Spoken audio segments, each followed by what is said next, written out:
26 November संविधान दिनानिमित्त कामगारांनी शेतकऱ्यांनी सरकारच्या विरोधात एल्गार पुकारलेला आहे। पूर्ण भारत बंद केलेला आहे आणि भारतामध्ये अनेक कमीत कमी 300 संघटना या सगळ्या या भारत बंदमध्ये उतरलेले आहेत। पण आम्ही सरकारला इशारे देतोय, शेतकऱ्याच्या विरोधामध्ये, कामगारांच्या विरोधामध्ये जे काही कायदे तुम्ही आणि धोरणे राबवत आहात ते ताबडतोब थांबवा। आज दिल्लीमध्ये पूर्ण 500 शेतकरी कामगार संघटना मिळून दिल्लीला घेराव घालतायत।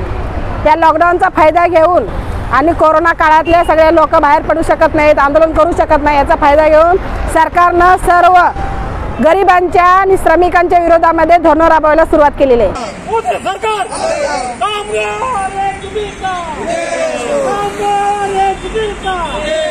आज इथे एक निषेध व्यक्त करत आहे की कामगार कायद्यामध्ये जे सरकारने बदल केलेत त्याचा आम्ही निषेध म्हणून आम्ही हे आंदोलन करत आहोत। कोविड काळात आशा वर्करने एक दिवस न सुट्टी घेता दिवस रात्र काम केलं आणि गेल्या 2019 मध्ये आम्हाला म्हटले 2000 रुपये वाढवून तुम्हाला मानधन देतो, ते आजपर्यंत 2021 आले तरी मानधन दिलेलं आम्हाला नाही। आणि आता जे नवीन शिक्षण धोरण मुलांसाठी राबविलं जात आहे तर त्याचा आमचा कडकडून त्या शिक्षणाला विरोध आहे। स्लम एरियामध्ये ज्या पद्धतीने अंगणवाड्या चालतात, स्लम एरियामध्ये गरज राहते अंगणवाड्यांची, जसं मोठ्या हायफाय सोसायट्यांवाल्यांमध्ये गरज एवढी आहे, पण स्लम एरियावाल्यांना की अंगणवाडीमध्ये जो आहार पुरवठा केला जातो त्यामध्ये भरपूर गरीब कुटुंबाचं रोजची भूक भागली जाते, बरोबर। तसा जो THR आहे तो धान्य पालकांपर्यंत दिलं जातं। जर हे शिक्षण धोरण प्रणाली अवलंबली गेली तर ह्याचा सगळ्या म्हणजे त्या गोष्टी तिथे मिळणार नाही, गोरगरिबांना त्याचा फायदा होणार नाही, कुपोषणाचं प्रमाण वाढलं जाणार, गरोदर स्तनदा माता ह्यांना फॅसिलिटी मिळणार नाही, कुपोषित मुलं आहे, कुपोषित मुलांना सुद्धा ह्याचा काही फायदा होणार नाही। त्यामुळे हे धोरण अवलंबू नये ह्यासाठी आमचा विरोध आहे। आमच्या मागण्या काय, शासकीय कर्मचारी दर्जा द्या, आम्हाला फिक्स वेतन द्या 18,000 पर्यंत, आम्हाला मानधन नको आहे।